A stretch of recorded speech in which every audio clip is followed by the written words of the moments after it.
The purveyor of violence just walked back into Monday Night Raw, and he didn't come to shake hands. Jon Moxley is back, and Bron Breakker, you might want to watch your back, because what we just witnessed 5 minutes ago is about to change everything you thought you knew about dominance in professional wrestling. This is not a drill. This is war. What you're about to see in this video will send chills down your spine. Jon Moxley, the man who has bled for this business, the man who has torn through every promotion on the planet, just returned to WWE with one mission and one target. Bron Breakker thought he was unstoppable. He thought crushing opponents week after week made him invincible. Well, the Death Rider just showed up to teach him a lesson about what real violence looks like. And before this video ends, you're going to understand why this moment might be the beginning of the most brutal chapter in Raw history. Listen, I need you to do something for me right now. If you love wrestling, if you live for these moments when the arena erupts and you can feel the electricity through your screen, then hit that subscribe button. Slam Zone is more than just a channel. This is a family. This is where we break down every shocking return, every devastating finisher, every moment that makes our hearts race. And I promise you, I will never let you miss a single second of the chaos that makes wrestling the greatest form of storytelling on earth. Hit that notification bell, because when something this monumental happens, you need to know immediately. We're building something special here, and I want you to be part of it. The lights in that arena were hot. You could feel the tension the moment Bron Breakker's music hit. This man has been an absolute wrecking machine since he stepped onto Monday Night Raw. 28 years old, built like he was created in a laboratory specifically to hurt people, with a last name that carries the weight of wrestling royalty. The son of Rick Steiner, the nephew of Scott Steiner, with a background as a professional football player who decided that tackling quarterbacks wasn't violent enough for him. He needed to spear people through barricades. He needed to hear bones crack and crowds gasp. And week after week, Bron has delivered. He's thrown superstars around like they weigh nothing. His military press slams have put bodies through the canvas. His spears have ended careers before they could even begin. The Intercontinental Championship might as well be welded to his waist because nobody has come close to taking it from him. Nobody has even made him sweat. But tonight felt different. You could sense it in the air. Bron walked down that ramp with his usual cocky swagger, championship draped over his shoulder, that menacing grin on his face like he already knew his opponent didn't stand a chance. The crowd was loud, half of them chanting his name, the other half booing him with everything they had. That's what a true monster creates: division, fear, respect, hatred, all swirling together in one explosive reaction. He stepped into the ring, grabbed a microphone, and the arena went quiet. When Bron Breakker speaks, you listen. Not because he's eloquent, not because he delivers poetry, but because every word he says feels like a threat. And what he said tonight cut deep. He stood in the center of that ring and declared that there wasn't a single person in the locker room, not a single wrestler in any company, who could step to him. He called himself the most dangerous man in professional wrestling. He said legends have tried and failed. He said the young lions have been slaughtered. And then he said something that would seal his fate: there's nobody left who can make me bleed. There's nobody left who can bring the fight to me. I am the violence in WWE, and I stand alone. The arena went pitch black. Not a gradual fade. Just instant darkness that made every single person in that building hold their breath. And then that sound. That unmistakable, gritty, pulsing entrance theme that has become synonymous with carnage. The guitar riff that has played before some of the most brutal matches in wrestling history. Jon Moxley's music hit, and the place absolutely erupted. You could hear grown men screaming. You could see the shock on Bron Breakker's face as the lights came back up, and there he was. Jon Moxley, standing at the top of the ramp in his signature jacket and jeans, looking like he just walked out of the most dangerous bar in the worst part of town. His hair was wild, his eyes were locked on Bron, and he started walking. Not running. Not posturing. Just walking with the kind of confidence that only comes from a man who has nothing left to prove and everything left to destroy. The crowd was deafening. People were on their feet.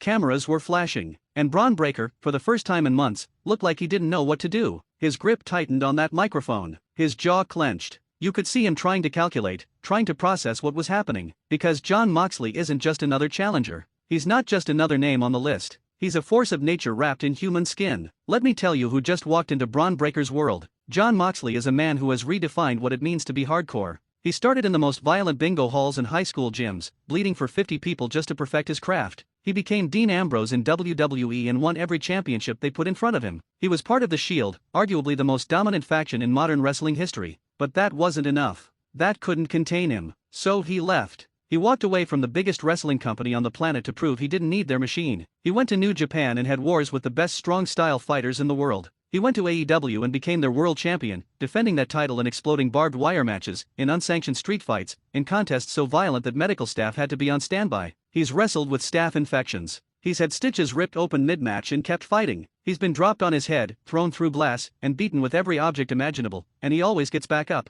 Jon Moxley doesn't just love violence. He understands it. He speaks its language fluently. And when he looks at someone like Bron Breakker, a young lion who thinks power is enough, Moxley sees a lesson that needs to be taught. He sees someone who hasn't truly suffered yet. And suffering is Jon Moxley's specialty. Before we get to what happened next, do me a favor. If this story is giving you goosebumps, if you're sitting there imagining what this match is going to look like, then smash the like button right now. Drop a comment telling me who you think wins when these two collide. And if you haven't subscribed yet, what are you waiting for? We break down every major moment in wrestling, and you don't want to miss what's coming. Slam Zone is your home for the best wrestling content, and I need you in this family. Moxley climbed through those ropes and stood face to face with Bron Breakker. The size difference was noticeable. Bron is bigger, more muscular, more physically imposing. But Moxley has something that can't be measured in the gym. He has scars. He has experience. He has the eyes of a man who has been to hell and decided to buy property there. Bron raised his microphone first and tried to laugh it off. He said something about Moxley being past his prime, about him being just another legend looking for one more paycheck. Classic mistake. Never mock Jon Moxley when he's standing 3 feet away from you. Moxley snatched the microphone out of Bron's hand and the crowd lost it again. What he said next was delivered with the kind of calm intensity that's somehow more terrifying than screaming. He told Bron that he'd been watching. He'd seen the destruction. He'd seen the dominance. And he was impressed. But he explained that there's a difference between being dangerous and being violent. There's a difference between hurting people because you're strong and hurting people because it's the only thing you understand. He said Bron was playing in the shallow end of the pool, splashing around, thinking he knew how to swim. But Moxley was inviting him into the deep water. Into the darkness. Into the kind of fight where championships don't matter and survival is the only victory. And then he dropped the microphone and waited. The entire arena was shaking with noise. Bron stood there, fists clenched, veins bulging, breathing heavy. You could see him weighing his options. Every fiber of his body wanted to throw a punch. His pride demanded it. But something in Moxley's eyes made him hesitate. Just for a second. Just long enough for everyone watching to see the crack. Moxley leaned in close enough that the cameras picked up the intensity, and he said something we couldn't hear. Something meant only for Bron Breakker. Whatever it was, it hit like a sledgehammer. Bron's expression changed. The cocky grin disappeared. The swagger evaporated. For just a moment, he looked like what he really is underneath all that muscle and aggression, a kid who just realized he challenged the wrong person. Then Moxley backed away, never taking his eyes off Bron, and climbed out of the ring. He walked back up that ramp in complete silence, the crowd still roaring, leaving Bron standing alone with his championship and a decision to make. Does he accept this challenge? Does he face the one man who might actually be more violent than him? Or does he run? What we just witnessed wasn't just a return. This was a declaration of intent. Jon Moxley didn't come back to WWE for nostalgia. He didn't return for a retirement tour or to put young talent over. He came back because he saw someone claiming to be the king of violence, and he can't let that stand. Not when he spent his entire career proving that nobody does brutality better than him. And Bron Breakker is now standing at a crossroads. He can continue to dominate everyone else on the roster, crushing challengers and collecting wins. Or he can accept Moxley's challenge and step into a match that could define his entire career. Because beating Jon Moxley would legitimize everything Bron has claimed about himself. It would prove he's not just strong, he's truly dangerous. But losing to Moxley would expose him. It would show that there are levels to this game he hasn't reached yet. This is why we love wrestling. This is why we stay up late watching shows and arguing with friends about who would win in fantasy matchups. Because sometimes those fantasy matchups become real. Sometimes the dream fights actually happen. And what we're looking at right now is the potential for one of the most violent, most intense, most unforgettable matches in recent memory. If you love this business like I do, if these moments make you feel alive, then join the Slam Zone family right now.